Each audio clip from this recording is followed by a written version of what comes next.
se vaya la policía. Que se vaya la policía. A live broadcast on Ecuadorian TV was dramatically interrupted on Tuesday by balaclava-clad gunmen.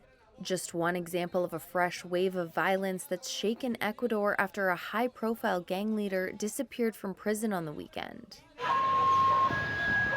The violence that started in several prisons has since spread to the streets and has led President Daniel Noboa to launch a military crackdown on gangs.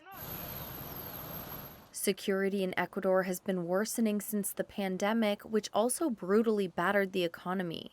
The government says violent deaths nationally nearly doubled in a year to more than 8,000 in 2023, and blames the situation on the growing reach of cocaine trafficking gangs.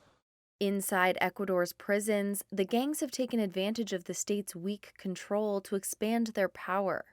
The city of Guayaquil is considered the country's most dangerous, as its ports are a hub for drug smuggling. Police said on Sunday that gang leader Adolfo Macias had disappeared from the prison where he was serving a 34-year sentence. Meanwhile, there were incidents of violence in at least 6 prisons. As of Wednesday, more than 100 guards and other staff were still being held hostage. A prison in Riobamba saw 39 inmates escape, though some have been recaptured. Several police officers were kidnapped and 2 were killed on Tuesday.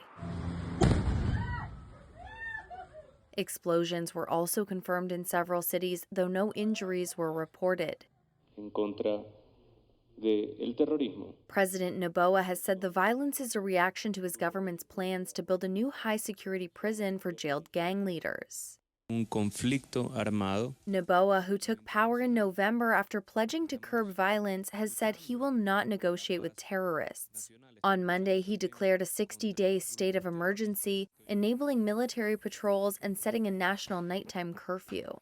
And on Tuesday, in an updated decree, Noboa said he recognized an internal armed conflict in the country and identified several gangs as terrorist groups. The decree ordered the armed forces to neutralize the groups. Police say they have made dozens of arrests, but some Ecuadorians are questioning why the president is not taking harsher measures against gangs.